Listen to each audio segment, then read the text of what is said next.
We're going to Alcatraz, and we're going to go on a different ferry than these. And we're going to be going up from Pier 33, which is a distance away. You know, ferries used to be a big part of travel in the San Francisco Bay Area before cars, and they were a big part of the traveling experience, one that I enjoy. Now, the Science Center has a big thing about art in Barnacles, about how they get stuck on ships and whales. Ouch. And at the ferry for the cruises, there's a gorgeous art there. Here we are at Pier 33, and that is where we're going to launch to. Alcatraz map here is very informative and says what's on the island. It was a fort, so they had sizes of cannons. These particular cannons have enormous power and really serious range. Ferry ride is a pretty fast one going to Alcatraz. And the island has a kind of a map here to show exactly where the buildings are and where they are placed in the island itself. The crew is very helpful and informative and loaded us pretty fast. This is one thing about the trip I like, is where the ferry arrives. Very much like anticipation. You see the island in the distance. And now as we're approaching the island, we have to remember this. When it was Native Americans, they fished there, it was actually more flat. They leveled it up after a while to put fortifications. It was a fort, basically, with a lot of cannons. I think it was over 100.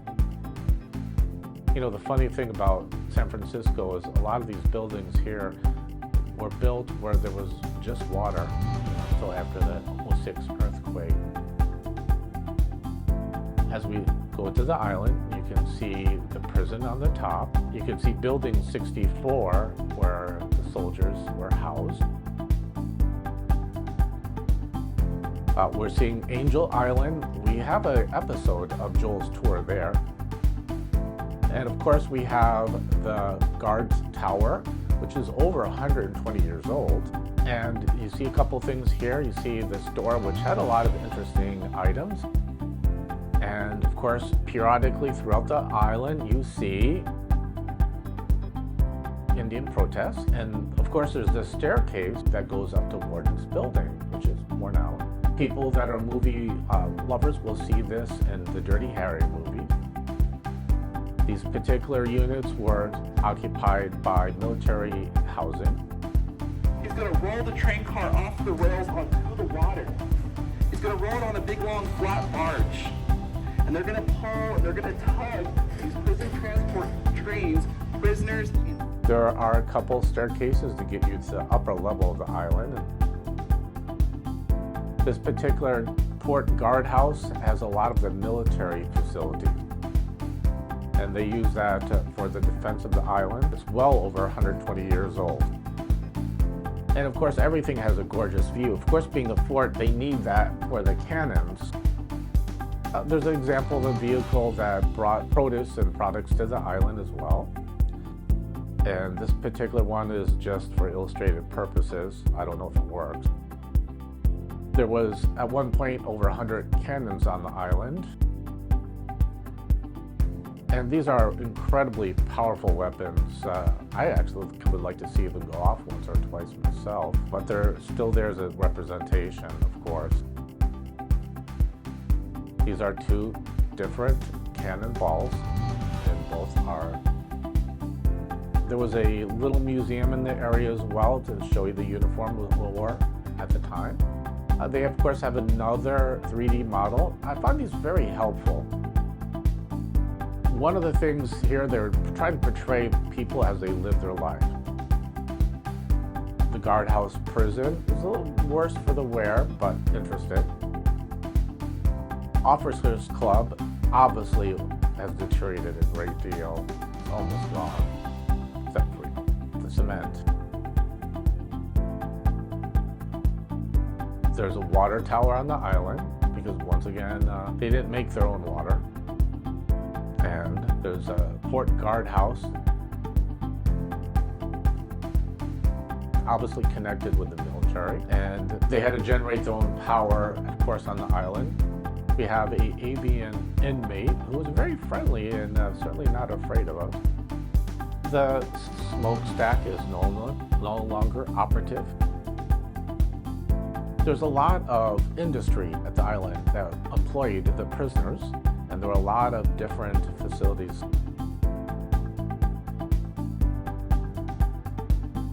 Of course, they had the electric shop where they did all the repairs. The former military chapel also worked as a school as well. It being a prison, you need a guard tower periodically to guard the area. And there's a lot of different military type facilities in here. Building 64 once again had housing for the military. A lot of people lived there. It was still strong. They have a couple staircases, both of them well over 120 years old. The paths were fairly easy to go to, a little bit of a challenge. Please like, subscribe, and share, and would love a comment. Now the main cell house is worn out, but they had a prisoner do guarding there. It was considered a big privilege for them to have access. And this one individual did a lot of the gardens outside. And as we went into this cell, it was pretty worn out and has not been maintained at all. A lot of colorful characters there as well.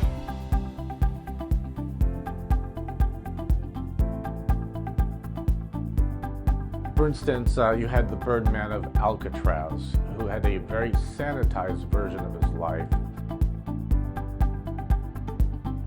Now, this is, of course, a wall where you have all the previous wardens. 1909 was significant because it was a military prison. You know, looking back at here, you can't help but realize there's a lot of birds. The Birdman of Alcatraz became very popular. They almost take the birds away from him, but he went viral and ended up with the President of the United States finding a way for him to keep his birds. Now, the escape from Alcatraz with the three gentlemen that planned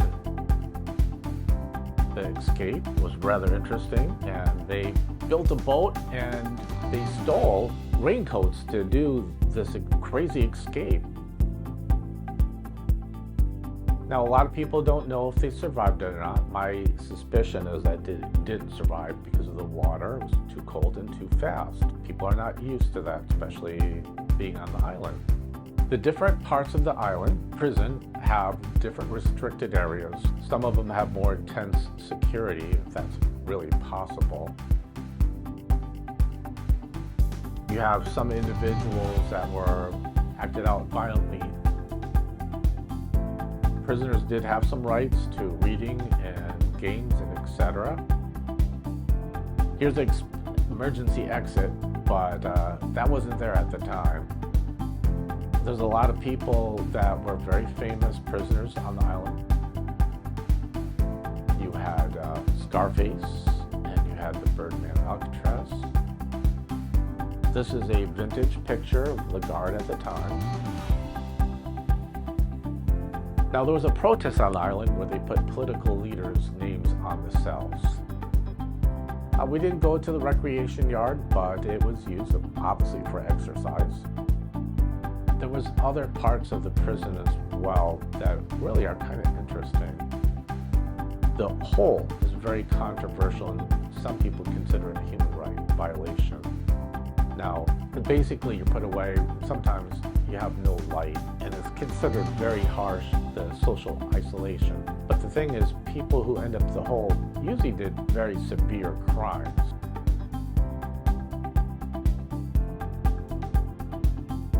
So it is controversial to this day where they do it in other prisons. There was a library there. In fact, actually, many of the prisoners read books that really only college students read. There was a heating system, but it was cold all the time. Each prisoner had a room, tiny and simple. This particular company provided the security system for the prison.